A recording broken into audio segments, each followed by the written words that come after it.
problem is simply that the plane is going too fast, and there is nothing within the realm of knowledge, or at least logic, to explain it. You are in another dimension. A dimension not of sight and sound alone, but of mind. Rod Serling did not just present a TV show when he uttered these legendary words in 1959. He rewired the American pop culture forever. The Twilight Zone was a psychological masterpiece of battle per week. It was an intelligent series that exploited aliens, time travel, and monsters as a Trojan horse to bypass network censors and discuss even the darkest depths of human nature. We are all familiar with the typical twists: the smashed glasses in the library, the pig doctors of the hospital, the alien cookbook. However, behind the smoke, reflections, and the use of black and white cinematography, the very creation of this show was a total mess. We are discussing the Hollywood feuds, sci-fi legends, episodes that were not aired on television because they were considered to be too tragic. Some of the deaths that occurred in the middle of film production cost the creator thousands of dollars out of pocket, and a mastermind who was also under surveillance of the United States government. We are about to cross into the fifth dimension. Do us a massive favor. Press that like button, subscribe to the channel, and ring the bell so that you never miss a deep dive. Ready? So go through the door and see 15 of the craziest, supersized facts about the Twilight Zone that you have never heard. Number 1. Rod Serling failed basic science and even inadvertently created the so-called sixth dimension.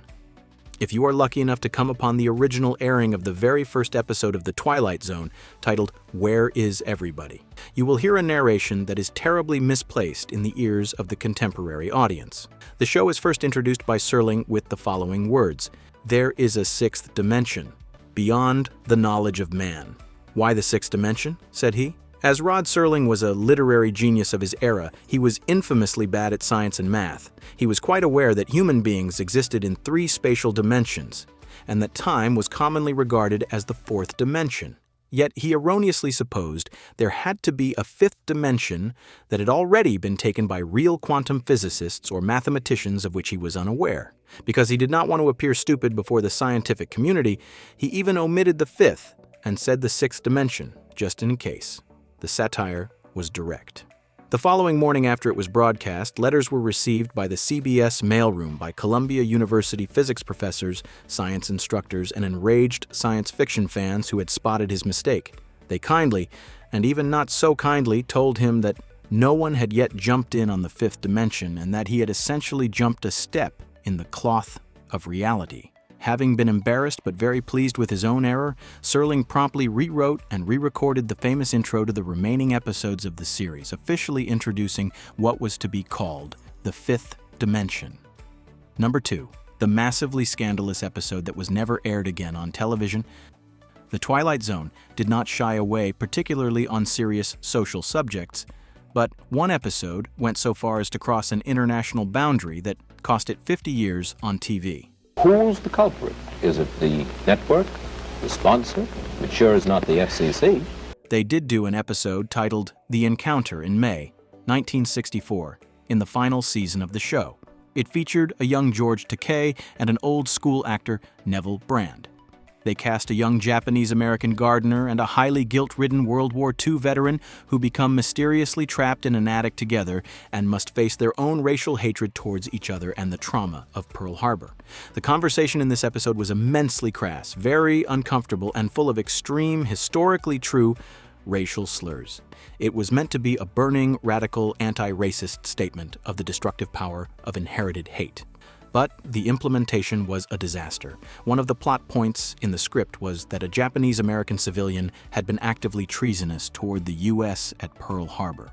Japanese-American lobby groups, most especially the Japanese-American Citizens League, were outraged by the episode, claiming that it was a continuation of the same racist propaganda that resulted in the unconstitutional internment camps during the war. Worrying the episode further was that George Takei himself Appear in a bizarre tale of a man and a woman?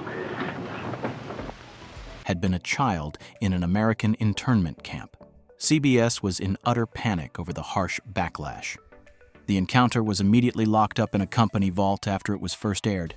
It was completely removed out of all U.S. syndication packages and was not aired formally on American television once more until a New Year's Eve marathon on the Sci-Fi Channel in 2016, 52 years after the initial broadcast.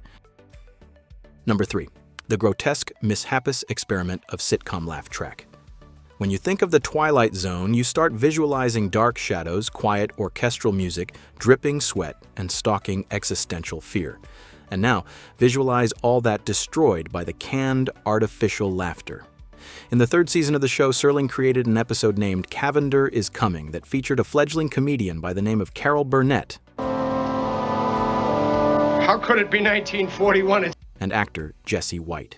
White was a stumbling, inept, clumsy guardian angel who came to Earth to assist a clumsy lady, Burnett, to get his wings. This was not a typical episode. Serling actually based it as a backdoor pilot to a full-fledged supernatural comedy sitcom. In order to get the impression of an average 1960s primetime comedy, CBS network executives compelled the editors to overlay the whole episode with a booming and obnoxious laugh track. It was a disaster of truly epic proportions. The puns were so unbelievably cringeworthy, the physical humor based on slapstick was not landing. Mr. Jensen? Pete. Pete. And the tone was totally out of place with the rest of the dark and gloomy series. Serious fans who had already turned on to get their weekly dose of psychological horror were severely confused as to why they were hearing audiences of ghosts laughing at people falling over. The network immediately killed the sitcom concept, and the episode was widely universally disliked. Years later, the laugh track was finally excised permanently in the audio mix in DVD releases and streaming, as it was simply too startling to keep. Number 4. Agnes Moorehead was rightfully battered, bruised, and beaten up on screen. The Invaders is regarded as one of the 5 best episodes of the series. It features a starring role by television legend Agnes Moorehead, who most are familiar with as the flamboyant Endora mother-in-law of the sitcom Bewitched, as a lonely poor woman who resides in a lonely, run-down cabin. Then she finds herself on a small flying saucer on her roof, and she has to brutally struggle with 2 small, horrible aliens.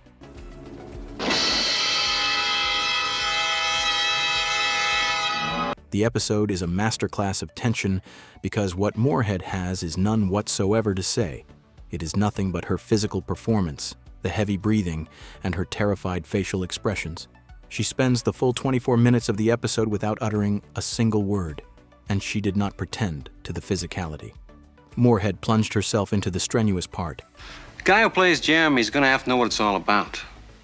A mature guy, Throughout the 3 days of a brutal shoot, she kicked and threw herself against the wooden walls, jumped over heavy rustic furniture, swung a heavy hatchet, and struggled with the prop aliens on the hard, splintery floor.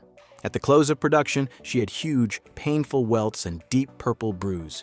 She allegedly could hardly walk the day after the filming was over and was quoted as saying to the press that she felt she had been in a full 12 rounds of a heavyweight boxing match.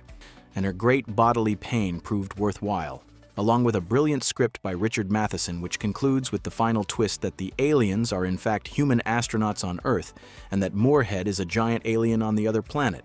Her acting performance provided us with one of the greatest works of silent acting in television history. Number 5. The frightening Kanamit alien was in fact a well-known James Bond villain. To Serve Man is perhaps the most well-known episode in the television series. It is the one that has the most popular twist ending. But the alien, towering, bulbous heads of the Kanamits who come out of the stars to bring peace, Wounded, 4 dead. All in 2.5 hours. 12 wounded, 4 dead. never-ending food, and prosperity to Earth are as memorable as the twist itself. The main alien, who is the ambassador at the United Nations, was brought in by an actor who would emerge as a movie legend 10 years later. People, cars, houses, the works. But something's wrong in the scene. Something very abnormal amidst the normal. All that thick, claustrophobic papier-mâché and latex paint was Richard Kiel on the inside. Kiel was, at a truly monumental 7 feet 2 inches tall, just the right man to make the human figures look so small, feeble, and powerless. At this time, Kiel was having a hard time finding employment due to his enormous size, yet this part helped him to get on the map and should his imposing physique sound a ringing bell, it is because Keel would later portray the same character as Jaws, the frightening steel-toothed henchman that goes on to savagely fight Roger Moore's James Bond in the movies The Spy Who Loved Me and Moonraker. Another fun bonus fact about the Kanamits, also, is the language they allegedly use when talking to one another in the episode. It is bizarre and unearthly. The sound designers did not create a language. They literally only tape-recorded the actors grunting away in basic manners, then slowed the recording to half speed and played it backwards completely so that it sounded like it was coming out of another galaxy. Number 6. The night before the series finale, the final episode of the Twilight Zone to ever air, was dubbed by Rocky the Flying Squirrel, an episode written by Earl Hamner Jr., who would later create The Waltons. Antiseptically, rigidly acceptable show. Why it bore no relationship at all to what we had. It is a somewhat sad tale of two unfocused rich children who flee their horrible, divorcing parents by leaping into a magic swimming pool which takes them to a utopia on the backwoods. Due to the shooting of the episode in a large part on the spot in a real swimming pool in Los Angeles, there was a huge technical issue. The background noise out of doors. The microphones recorded all the noise of howling wind, traffic, and airplanes flying over the street, entirely destroying the sound recordings of the conversation of the kids. She's a kidnapper. In most cases, actors re-record their lines many months later in a soundproof booth, a process called ADR. But the young actress who portrayed the small girl, Mary Badham, who would later be Oscar-nominated as Scout in To Kill a Mockingbird, was already at home in Alabama and could not be flown back to do a day of audio work. The producers were desperate to complete the episode on a shoestring budget, so they used legendary voice actress June Foray to come into the booth to dub all the dialogue of the little girl. June Foray is the undisputed queen of the voice acting scene, having voiced Rocky the Flying Squirrel of The Rocky and Bullwinkle Show and Cindy Lou Who of How the Grinch Stole Christmas. You're gonna suffocate yourself. It's the only way I can keep quiet. Today it is so shocking and somewhat comical to watch an episode when a real-life child opens her mouth and then, in the place of a natural voice, you hear the specific squeaky voice of a cartoon squirrel. Number 7. The Eye of the Beholder is a complete masterpiece of direction and camera work. The first 20 minutes of the episode is a genius of director Douglas Hise, who hides the faces of the doctors and nurses with extreme close-ups, shadows, and low camera shots. The viewer is fully concentrated on the massively bandaged face of a woman, Janet Tyler, who, despite undergoing her 11th face reconstruction surgery, wants to see. Who makes all these rules and traditions and statutes? The people who are different have to stay away from the people who are normal. Since the face of the patient is entirely covered by gauze most of the time during the runtime, the producers hired a well-known character actress, Maxine Stewart. Stewart was not attracted to her appearance, but her voice. She possessed a gorgeous, raspy, very emotive, dramatic voice that naturally sold the total despair, terror, and heartbreak of the character. She shot all the scenes with the bandages, weeping and pleading with the doctors to spare her. But when the bandages are finally cut away and you find the iconic, ironic twist that the patient is traditionally breathtakingly pretty and the rest of the society hideous, pig-like monsters, that is no longer Maxine Stewart. The producers entirely replaced her with Donna Douglas, the widely recognized and utterly beautiful actress who would soon gain global fame as the character of Ellie Mae Clampett on the Beverly Hillbillies. Stewart gave the tortured soul and the voice, but Douglas gave the face in the final unveiling to drive home the last point of the episode, that beauty is all relative. Number 8. The frightful airplane gremlin was simply a man in a fuzzy teddy bear costume. William Shatner, sweating and unbalanced in Nightmare at 20,000 feet, is one of the era of 1960s television. Bob Wilson is a man with a nervous breakdown when he sees an ugly creature on the wing of his commercial aircraft ripping the engine of the plane at a slow pace. However, pretending to be frightened was the most difficult aspect of the role to Shatner, as the monster in person was a sight to behold. Nick Cravat, a tremendously talented stuntman and acrobats who was once a partner with Burt Lancaster in the circus, played the gremlin. Cravat could easily have sprung to the rainy wing, but the costume he must wear was a complete flop. It was basically a furry, fluffy, heavy bodysuit that was less of a demoniac, windswept airborne beast and more of a teddy bear soaked in water, and wearing a big, clumsy, terrifying mask. In many interviews, Shatner has told how he had to strain every fiber of his being not to burst into laughter when looking through the bogus airplane window, because he was effectively staring at a man in a giant, soaking wet sheepdog suit, flopping about on a soundstage wing. Only the sheer brilliance of the lightning flash lighting by director Richard Donner, the rapid cut and utter devotion of the panic by Shatner, makes the fuzzy suit continue to give people nightmares even today.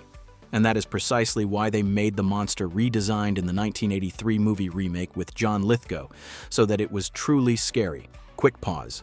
We're halfway through uncovering the deepest and darkest secrets of the Twilight Zone. Now we want to hear from you. What is your all-time favorite twist ending in the show's history? Are you a fan of To Serve Man, or does the heartbreaking ending of Time Enough at Last still hit you every time? Drop your favorite episode and twist in the comments below. And if you're enjoying this nostalgic deep dive, make sure to like, subscribe to Cinema Time Capsule, and ring the notification bell so you never miss another classic TV mystery, movie breakdown, or retro entertainment secret. All right, now back to the secrets of the Number 9. One of the actors died in the middle of the filming, and Serling spent $20,000 money to refilm the episode. The Mighty Casey is a light, comedic change of direction in the doom and gloom. It is a tale about a loudmouth manager McGarry, who rescues his struggling Hoboken Zephyrs baseball team by bringing in a real robot to become his star pitcher. Warmly welcome veteran Hollywood actor Paul Douglas played the role of the manager. The crew spotted Douglas looking terrible as soon as he appeared to the set. He was so very pale and perspired, and he gasped and could hardly speak his comic lines. Douglas died just 2 days after he had pushed himself to complete his filming of his scenes, as he had a massive fatal heart attack at his home. Rod Serling was simply appalled when he watched the uncensored footage in the editing room. Douglas appeared to be sick on camera. Serling believed it was morbid, cruel, and very disrespectful to the legacy of Douglas to put an episode about a light comedy on the air which featured a man actively dying on screen. He pleaded with CBS to destroy the tape. The network expressly declined to pay to reshoot the episode and advised Serling to simply air it as is to save money. Rather, Serling, who would not compromise his morals, used his own funds, which was huge in 1960, to pay actor Jack Warden, reassemble the locker room sets, and even shoot over 20,000 scenes the manager was in himself. In a few of the panoramic shots of the stadium today, you can just make out in the dugout, though faintly, the late Paul Douglas. Number 10. Buster Keaton was given a heartbreaking silent movie tribute. As the Twilight Zone strode into its subsequent seasons, Rod Serling hoped to use the show to pay tribute to the forgotten golden era of film. In the case of the episode Once Upon a Time of a grumpy janitor in 1890 who uses a magic time helmet to travel to the 1960s, Serling and co-writer Richard Matheson intentionally wrote the title part to be played by silent film star Buster Keaton. Keaton was in his late 60s, and his career had been all but forgotten as Hollywood's studio system was changing. The opening episode of the show is shot in a format of a real silent film of the 1920s. The filmmakers even located an old-fashioned hand-cranked camera to achieve the rough, stuttering frame rate of early film. The segment has over-the-top slapstick comedy, running, no verbal dialogue, and piano music of the time with title cards. It was a gorgeous, touching, and most respectful homage to the legacy of Keaton, and it was no doubt that his legendary physical comedy talents and perfect timing had not lessened at all over the years. It is based on his character understanding that the contemporary world of the 1960s is too noisy, costly, and hectic, and desperately struggling to find a way to turn back to the simpler 1890s. It is perhaps the most formatted episode of the whole series and one of the last big dramatic TV performances of an absolute Hollywood giant prior to his passing. Number 11. Sci-fi legend. Ray Bradbury. Rod Serling had a bitter and lifelong feud with sci-fi legend Ray Bradbury. When Rod Serling first began developing the concept of the Twilight Zone, he sought advice and blessing with science fiction. Legend Ray Bradbury, author of Fahrenheit 451, Bradbury was eager to assist, and he mentored Serling and introduced him to brilliant writers such as Richard Matheson and Charles Beaumont, who would become the mainstay of the writing staff of the show. The cordial tutelage soon became bitterly unfriendly.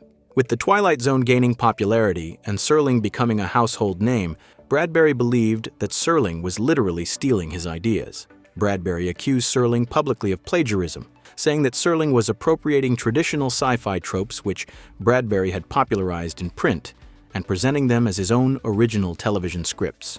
In particular, Bradbury believed that the pilot episode Where Is Everybody was based on his story, the space child.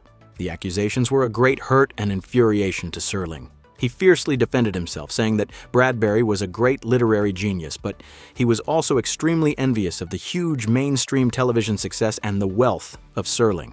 Serling claimed it was mere parallelogram thinking in the game. The two men had an absolute open break, which saw them trade barbs in the press over the years. Bradbury never wrote another episode in the show, One I Sing the Body Electric, and the two masters of science fiction continued to be bitterly estranged throughout their lives. Number 12. Mickey Rooney was tormented by a giant set of furniture. In the show's 5th season episode, The Last Night of a Jockey, legendary actor Mickey Rooney stars as Michael Grady, a washed-up, sleazy dwarf horse jockey who wishes to an otherworldly voice to be big. The show is basically a claustrophobic one-man drama with Rooney alone in a decrepit, small apartment. Serling even wrote the role with Rooney in mind, and played on the actor's real-life issues with being short and a former child star. When the conceited jockey's wish is eventually granted at the end of the show, he finds he has grown to the proportions of a giant and can no longer fit on a horse, destroying his only skill. Rather than wrangling in some fake forced perspective, optical split screens, or other cheap techniques to make Rooney look like a giant, the production designers went the most expensive route. They literally created a second exact replica of the apartment set next to the original, but built all of the props much smaller in size. They created a tiny bed, a tiny door, tiny chairs, tiny lamps. They had to make Rooney try and squeeze his body around tiny doll-sized furniture for the final shot of the episode in order to physically show the audience that he was now a giant. It was a very expensive and time-consuming practical effect to create for just 60 seconds of a 24-minute episode, but it sold the jockey's dream scenario. Number 13. The best twist ever in Planet of the Apes was written by Rod Serling.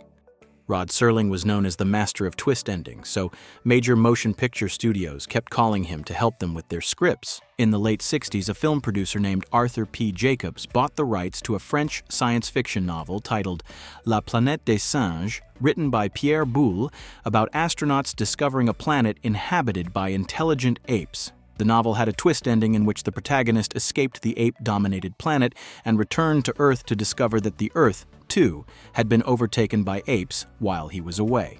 It was good, but it was a little trite and it wasn't that emotionally moving. The producers contracted Rod Serling to write the screenplay for the U.S. Serling scrapped the ending of the novel and injected a dose of pure Twilight Zone. He penned the classic, heartbreaking, wordless finale in which Charlton Heston rides his horse along the barren beach and realizes that the half-dead Statue of Liberty is still there.